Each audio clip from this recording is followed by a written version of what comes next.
Nós vamos ler dos versos 1 até o verso de número 11, Filipenses 2, de 1 a 11. O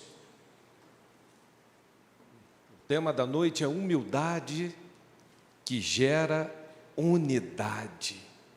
Portanto, se há algum conforto em Cristo, se há alguma consolação de amor, se há alguma comunhão no Espírito, se alguns entranháveis afetos e compaixões, completai o meu gozo, para que sintais o mesmo, tendo o mesmo amor, o mesmo ânimo, sentindo uma mesma coisa. Nada façais por contenda, por vanglória, mas por humildade. Cada um considere os outros superiores a si mesmo.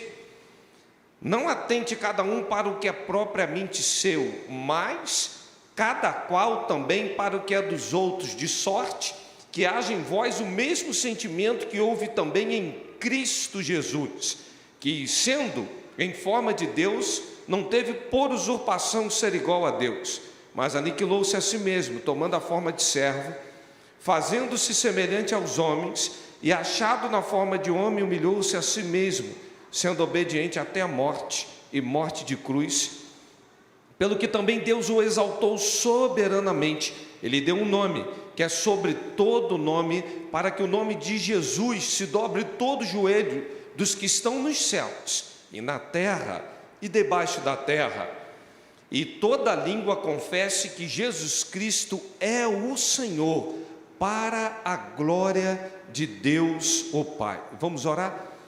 Senhor, mais uma vez queremos te pedir, fale com a sua igreja nessa noite, pois a tua palavra é viva e é eficaz. Nós oramos em nome de Jesus. Amém. Podeis assentar.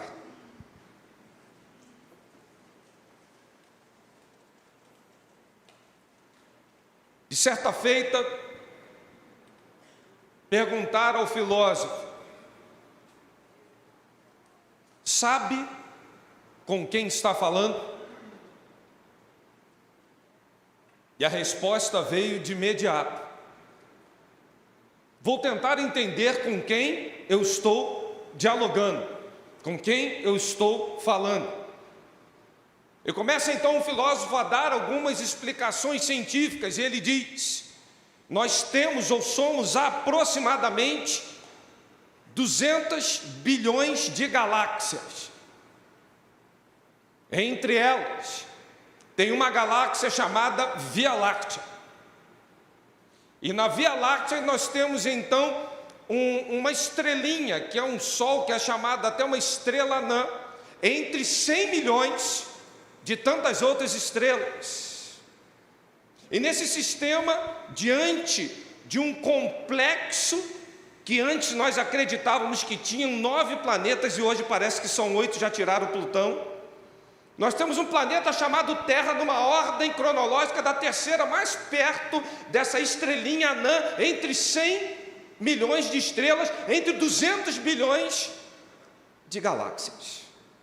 Só que nesse planeta, nós temos aproximadamente 300 milhões de espécies de vidas catalogadas, entre as quais, quando você consegue parametrizar, você vai alcançar pelo menos 30 milhões de espécies. Entre essas 30 milhões, você vai achar uma coisa chamada Homo sapiens.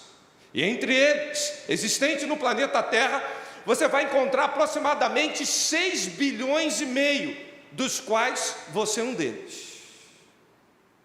Ou seja, sabe quem você é? Você é um ser existente que a cada dia está morrendo, entre 6 bilhões e meio de outros da mesma espécie, entre 300 milhões de espécies de vida catalogada dentro de um planetinha chamado Terra, dentro da construção de um sistema solar, e o Sol é uma estrela anã, entre 100 milhões de tantas outras estrelas, num sistema que a Via Láctea tem aproximadamente 200 bilhões de outras vias. Sabe o que você é? Nada. Nada. Aproximadamente nada. Eu, quando estava vindo para aqui agora para a igreja, eu ando assim muito ponderado, muito devagar com o meu veículo, e aí sofri uma abordagem policial. E aí eu vi aquela expressão: não se mexa, mão na cabeça, de costas para mim. Qual é a vontade que dá, irmãos?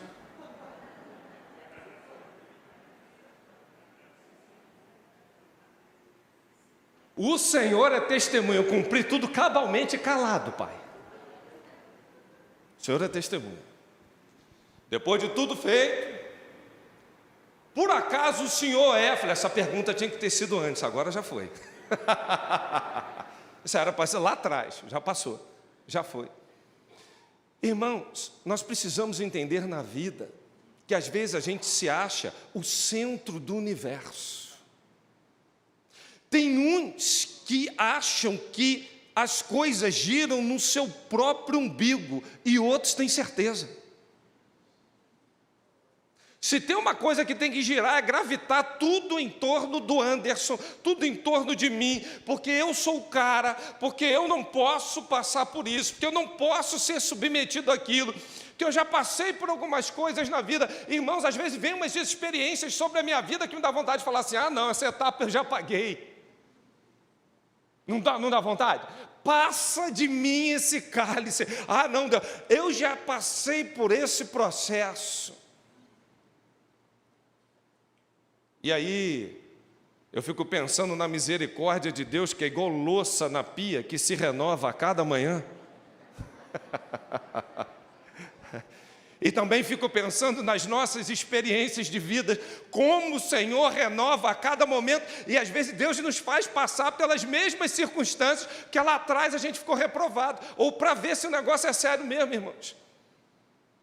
Mas o nosso Senhor e Salvador Jesus Cristo, de certa feita, o texto vai dizer, ele se esvaziou. Pela manhã eu falava disso, deixou sua glória, o céu, deixou o trono, e ele consegue então apertar aquela tecla assim, esvaziar. Tira tudo, tira a glória, tira a posição, tira tudo, nada tem a ver com a essência, com forma. Deus, o nosso Senhor Jesus Cristo nunca deixou de ser Deus, 100% Deus, mas veio 100% homem. E quando ele assume então essa forma, se esvaziando, o nosso Senhor começa a traduzir para cada um de nós que ele era rico, cheio de autoridade, todo poder.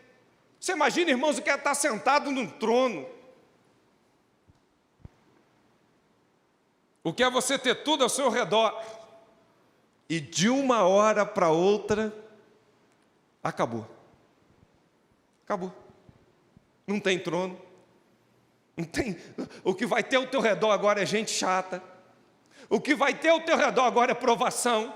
O que vai ter agora ao teu redor é gente desconfiando de você. O que vai ter ao teu redor agora é gente te julgando. O que vai ter agora ao teu redor é gente te rejeitando. Foi isso que Jesus passou. Ele, sendo rico, se fez pobre. E se fez pobre por amor de vós, para que pela sua pobreza nós nos tornássemos ricos. 2 Coríntios 8, 9. Ele renunciou tudo. De manhã eu dizia, será que Jesus não podia ter nascido num palácio, Priscila? Não, irmão Ricardo, num palácio. Não, veio no estábulo. Não tinha pompa nenhuma. Tinha essa formosura, não. As pessoas tentam botar aquele Cristo hoje, eu vejo aquela caricatura do que seria, né, aquele jovem, com aquele cabelo, aqueles olhos azuis. Irmão, Jesus era tudo menos aquilo. Isaías vai dizer que não tinha essa formosura, não. Vai dizer até no capítulo 50 que ele não vinha nem como essas pessoas vêm aí, cheia de letras, cheia de coisas. Não, ele ia aprender tudo do zero. Tudo do zero. Eu vejo no grupo aí, pastor João da terceira idade, o pessoal gosta de botar umas figurinhas assim, né? Que me lembra assim algumas coisas, assim daquele Cristo, daquele Deus. Não tem nada a ver com aquilo, irmãos. O nosso Senhor veio e largou tudo aquilo, ou seja, depois de alcançar, depois de estar naquela posição de nunca ter saído dela. Porque tem gente que está aqui que nasceu em berço de ouro. Eu olho para alguns aqui, irmãos, eu percebo o cheiro da riqueza. Só pelo perfume eu já começo a reconhecer. Não é o meu caso. né? Que eu vim ali vendendo guaraná na praia, fazendo pipa para vender, pegando trem, comendo de uma marmita. Tem gente que não conhece o que era o trem das 5h30 da manhã. Irmãos, que bênção! Eu nunca fiquei com uma mochila na mão dentro do trem e vi a mochila cair no chão. Nunca passei por essa experiência. Uma coisa assim, hoje tem ar-condicionado, não é assim que está, irmãos? Tem ar-condicionado, negócio. Irmãos, na década de 80 era uma bênção aquele trem. Eu quantas vezes saí de Cascadura para a Central do Brasil, porque quando o trem parava em Cascadura, eu ia tentar entrar, só o calor, o volume já me empurrava para outra plataforma, eu não conseguia chegar perto da porta. Eu tinha que ir para a Central do Brasil, e quando o trem estava chegando na Central do Brasil, eu olhava, era um desespero, era gente se jogando pela janela para garantir vaga. Tem gente aqui que viveu isso, sabe que isso é verdade, irmãos. Eu olho hoje em dia, andando de Cronos zero, olha aí que bênção. Isso não é para qualquer um não, irmãos. Isso é muito luxo, ar-condicionado, direção hidráulica. Irmãos, eu vou confessar uma coisa para vocês. Quem me conhece sabe disso, eu como qualquer comida. Se você me chamar, você que está me devendo isso, olha para mim. Você que está me devendo aquele almoço, é isso, que pensou e nunca chamou. Outro dia, irmão da igreja falou assim: pastor, eu estou numa dívida. Andando aqui no almoço, saindo do almoço, o pessoal me abraça: pastor, estou numa dívida. Eu fiz um bolo de aipim para o irmão. Falei: mas não consegui entregar. Falei: minha irmã, mas dá tempo. Não dá. O meu cunhado comeu. Falei: irmã, não faz isso não, irmã. Vigia. Cunhado não é parente. Cuidado, minha irmã. Quando a irmã vê isso assim, adote algumas... Eu estou com meu cunhado aqui de frente para mim, por isso que eu estou assim, muito tranquilamente falando isso. Cuidado, cuidado, vigia, meu irmão. Irmãos, eu como qualquer comida. Eu não tenho dificuldade, eu não gosto nem de abrir cardápio. Se falar assim, vamos comer cachorro-quente, lagosta, vamos comer, sei lá, ovo frito, eu estou feliz da vida, irmãos. Você quer me aborrecer? Me manda pegar uma condução. Me bota dentro de um trem. Irmãos, é desesperador. Eu tenho que confessar isso.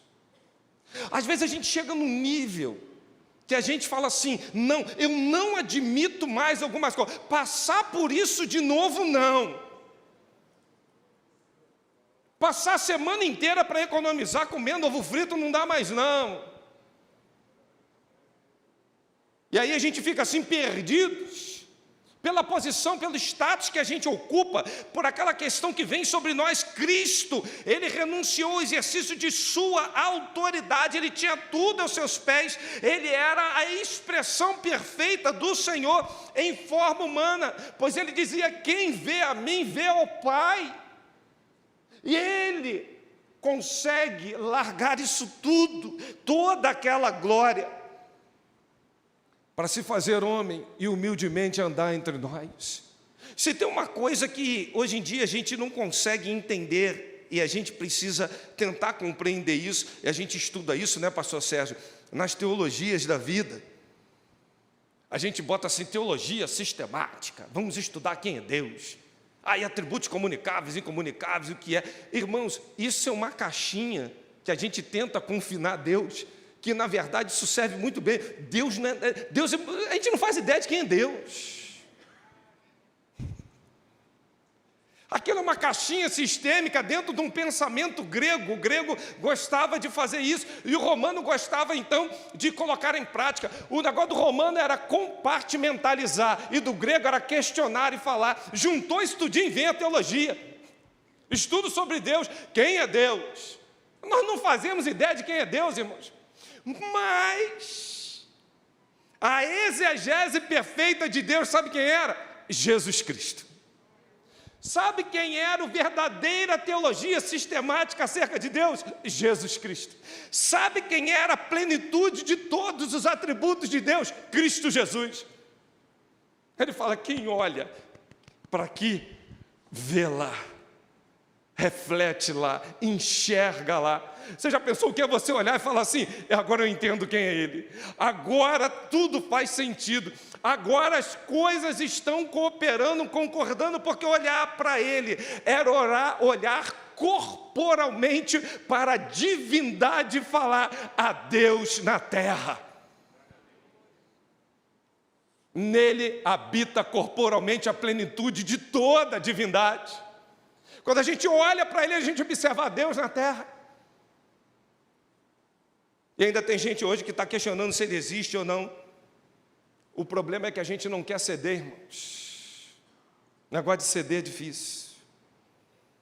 A gente não tem paciência na tribulação, a gente não persevera em oração, no menor castigo, na melhor humilhação, na menor coisa que a gente é submetido, a gente quer sofrer e a gente quer largar, a gente não quer sofrer, porque o apóstolo Paulo dizia: a mim me importa padecer pelo meu Cristo.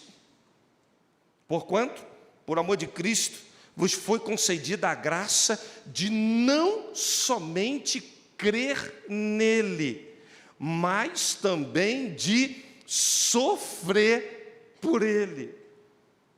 Mais à frente a gente vai ver a palavra de Deus em 1 Pedro 4,12, amados.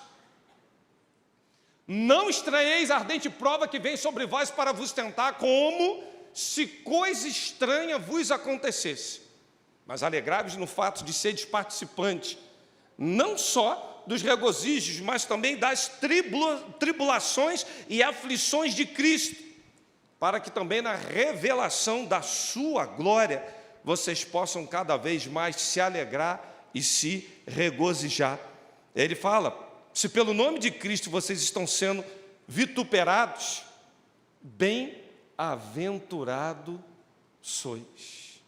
Até que ponto vai o nosso nível de renúncia? Quando a gente aprende com Cristo, que o texto vai dizer aqui que Ele foi servo, Ele se fez servo. Por isso Ele dizia: eu não vim me servir, eu não vim para ser servido, eu vim para servir.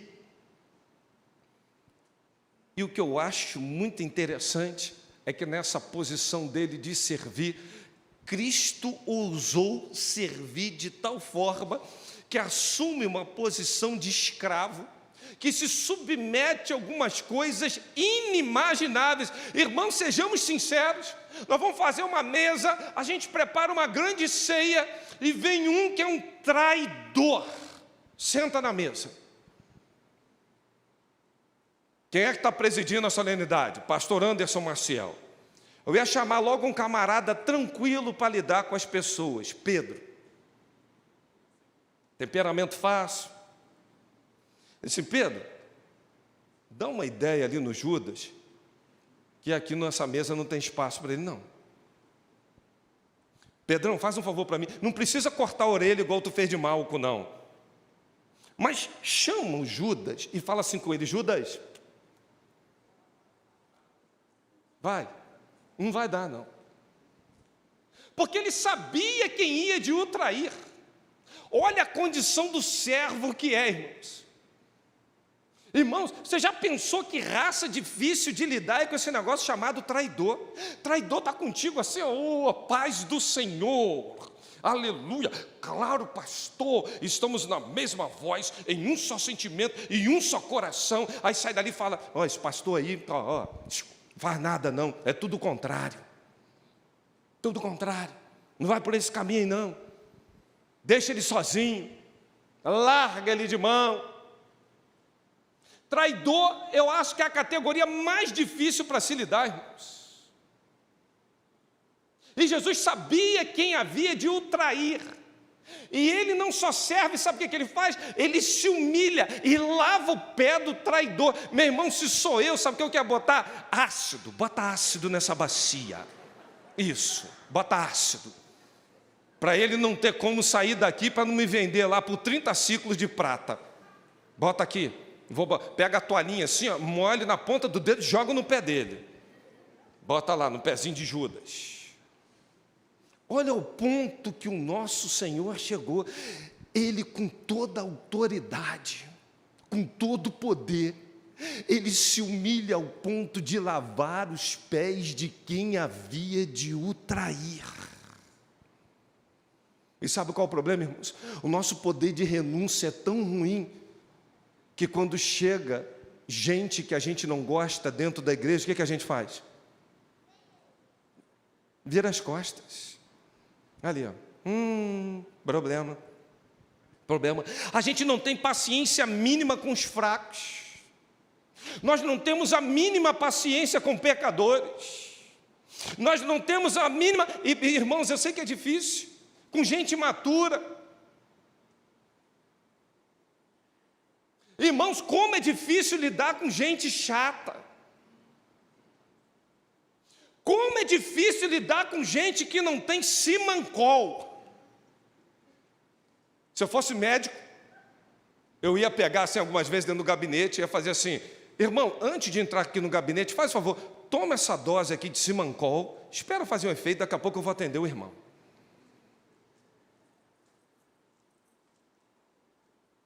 Irmãos, como é difícil lidar com a igreja.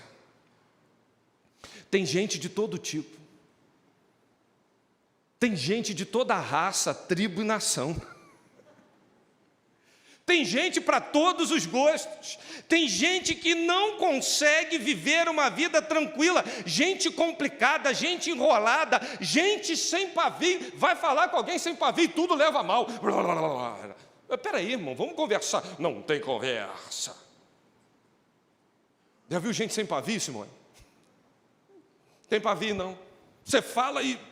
né? E tem aquelas, parece aquelas dormideiras, você encosta, já se fecha todo. Ai, o pastor falou, você viu? Ai, a Flor, ele comentou que a ponta estava murcha, eu não faço mais esse arranjo, porque, eu não quero não. Tudo é complicado, tudo é difícil.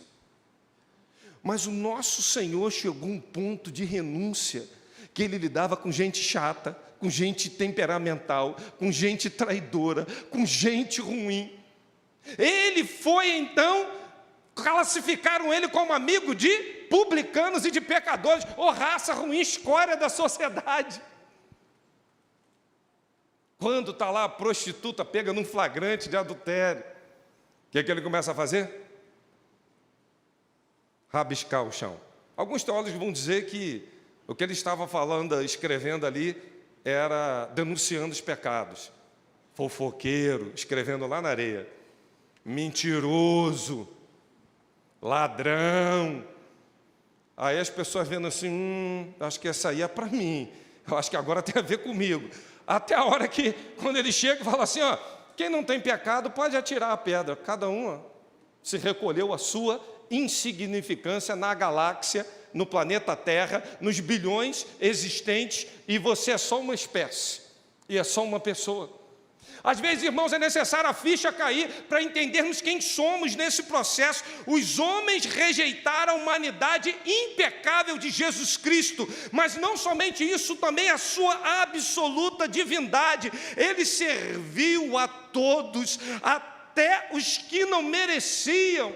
E nós não temos o discernimento de servir o fraco, ter paciência com o outro. Eu mesmo sou um que preciso muito ser trabalhado nisso, irmãos.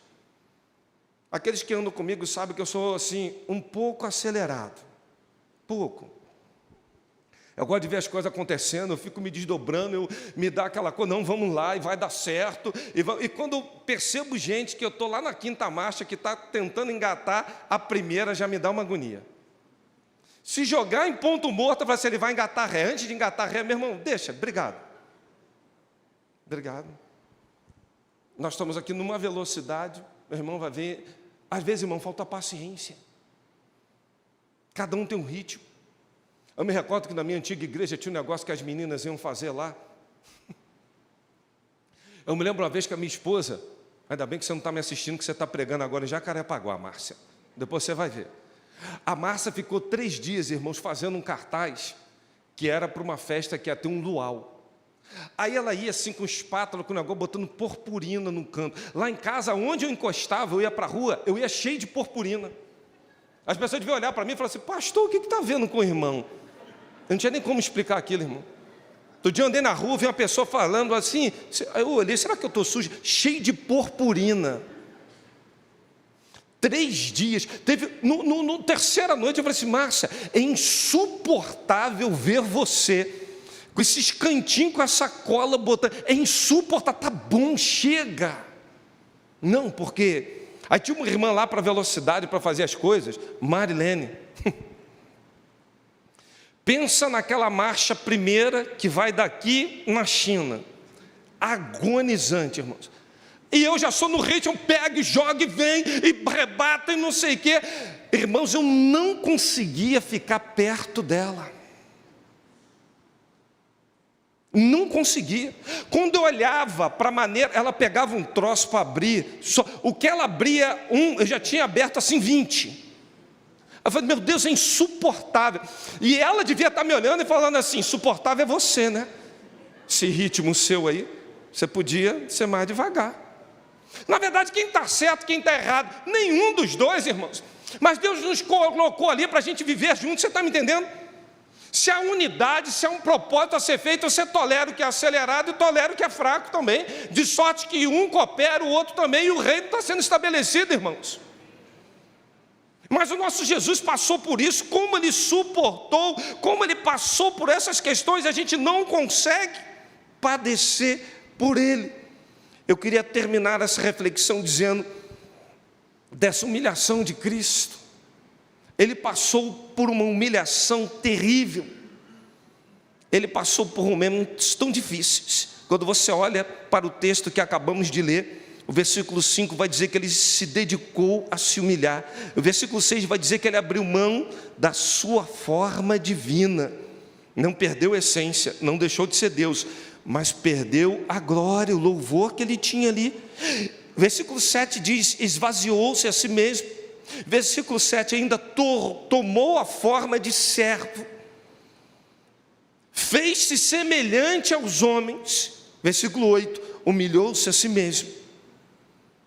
Versículo 8, foi obediente até morte, e a morte mais vexatória e humilhatória que tinha, morte de cruz.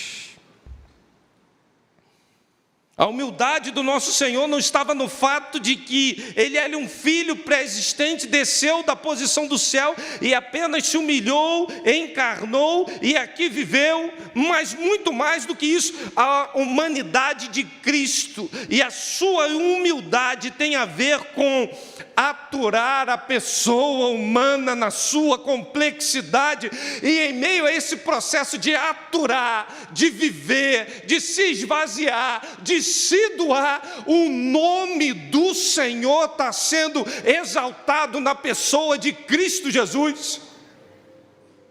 Se queremos viver, irmãos, para a glória dEle, aprenda a se humilhar. E se humilhar às vezes, você tem um projeto, uma coisa linda, você tem uma ideia fantástica. Às vezes não apresenta não, porque pode ser que você choque alguns que não vão acompanhar o teu raciocínio. Irmãos, às vezes eu tenho que me fazer de tolo. Às vezes eu tenho que fingir que eu não ouvi algumas coisas. E às vezes é insuportável ouvir outras coisas. Você quer ver uma coisa que me irrita profundamente? Coloque em xeque o meu caráter.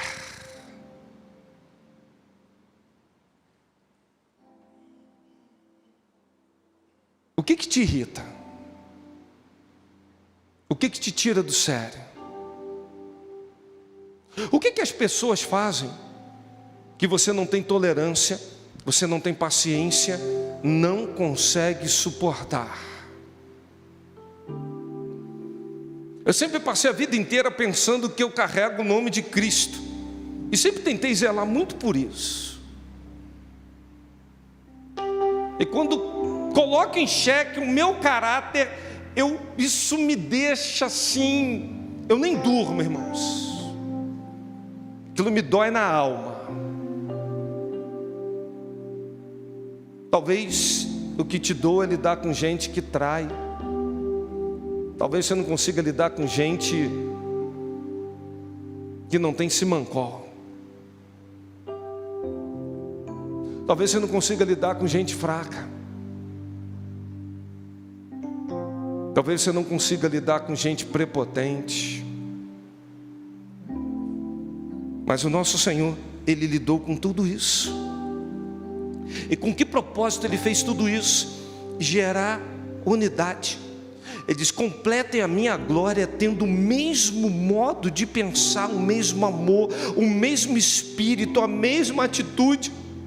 Sabe o que o Senhor quer? Afinar a sua igreja no mesmo ideal, no mesmo propósito, no mesmo amor, na mesma atitude, no mesmo sentimento que houve em Cristo Jesus, que assumiu a forma de servo. Para quê?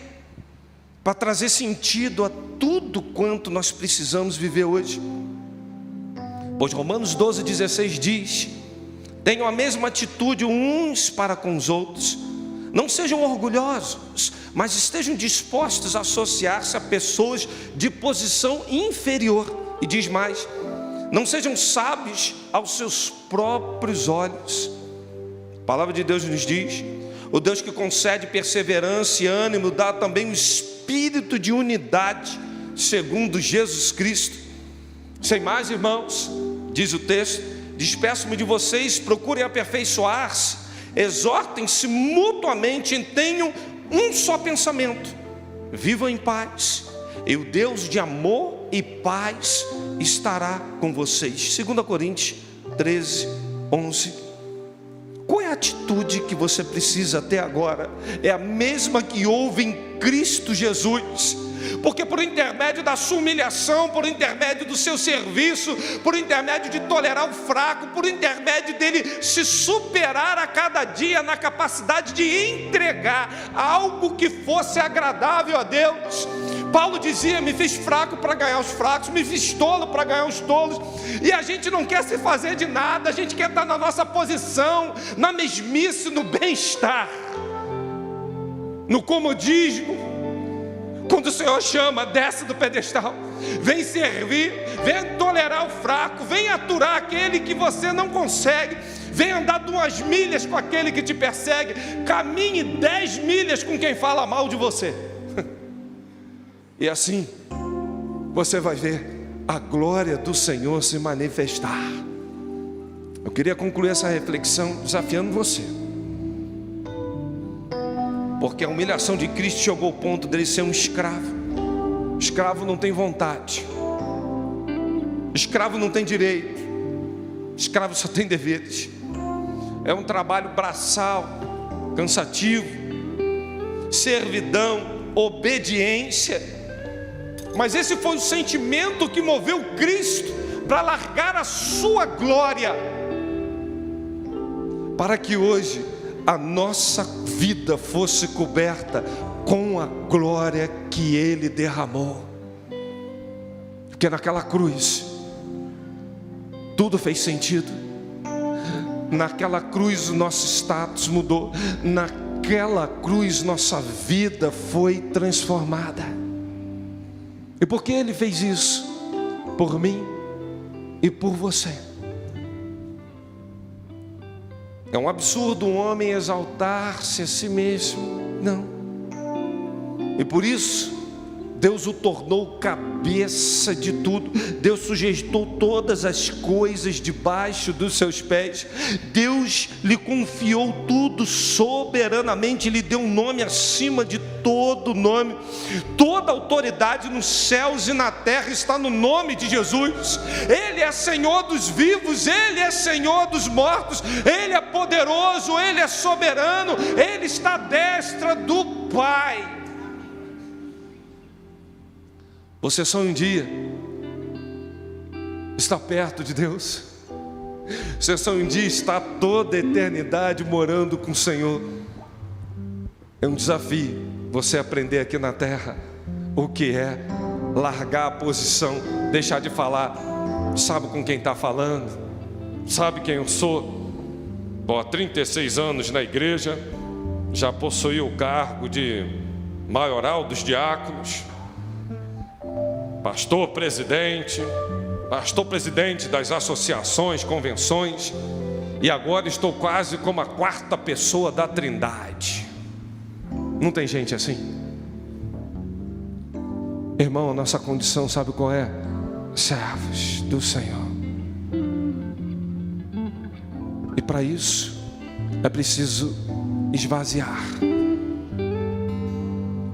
é preciso tolerar o fraco, viver, para que a glória do Senhor se manifeste. Curve a sua cabeça, fale com Deus. Eu queria perguntar nesse momento: quantos nos ouvem e que talvez não tenham entregue ainda a sua vida a Cristo Jesus? Estão falando, eu sou filho de Deus. A Bíblia fala, todos quantos receberam, deu-lhes o poder de serem feitos filhos de Deus, aos que creem no seu nome. Você quer sair da condição de criatura e se transformar em filho? Se renda a Cristo Jesus.